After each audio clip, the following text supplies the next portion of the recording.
Not long ago, I read about this insane situation where a tiny car accident, we're talking a couple $100 in damage, ballooned into a lawsuit for over $2 million. The whole thing dragged on for 5 years.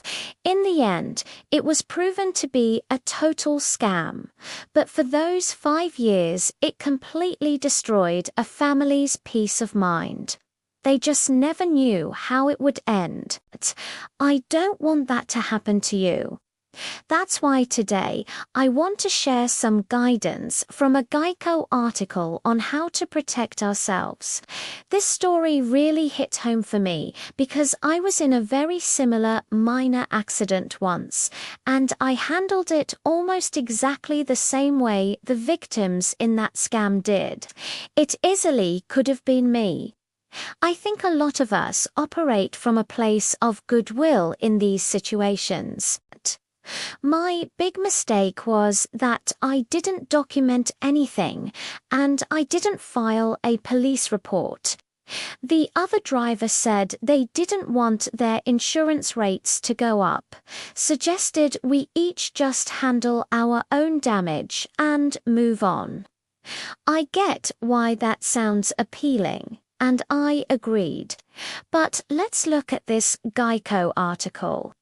Because I was just lucky I didn't end up in a 5-year, $2 million lawsuit. And just to be clear, I'm not affiliated with Geico at all. I just think this information is so important. The article is called Avoiding Fender Bender Fraud. It says this kind of fraud is way more common than people think. Geico talked to Douglas Schwing, who directs their Special Investigation Unit.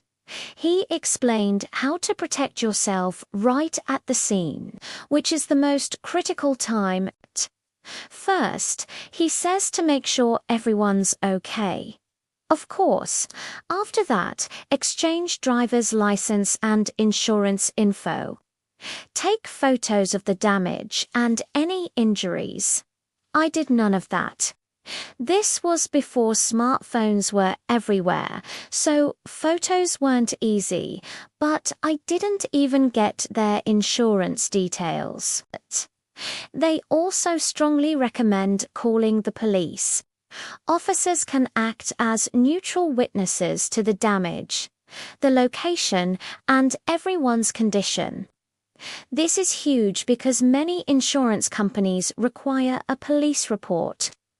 In my case, if that person had claimed a neck injury years later, I'm not sure my insurance would have covered me without a report. I was busy, and when they made the offer, I just wanted to get on with my day. My car was old. I didn't care about a small dent. But looking back, taking a little extra time could have saved me from a massive headache. The article then asks the expert how he can tell when someone's lying. Before I share his answer, if you're finding this helpful, please give the video a thumbs up and subscribe. It really helps the channel, and I post content like this almost every day. So, Doug says that in his experience, the facts around an accident are usually simple. He finds that judges and juries are pretty good at seeing through exaggerated stories designed to make money. That's reassuring, but it still takes a long time to get there. My takeaway is simple. Always document everything. We all have smartphones now. Take photos, take videos, get their license and insurance info, and file a police report. Even if you're in a hurry, it's worth it. Lawsuits are so stressful and mentally draining. Imagine being sued for $2 million when you only have $500,000 in coverage. That gap would be on your mind constantly. I'm not an insurance broker, and this isn't financial advice.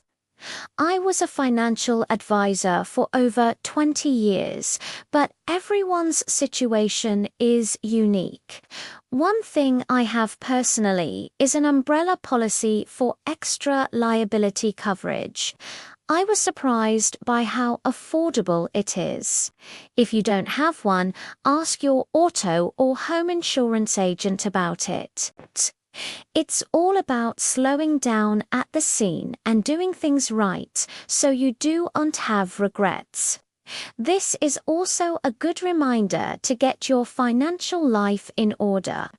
If you like managing your own retirement plan, I recommend using proper planning software instead of spreadsheets. The tool I like is called Bodin. It's powerful, easy to use, and helps build confidence in your financial journey. I'll leave you with this thought.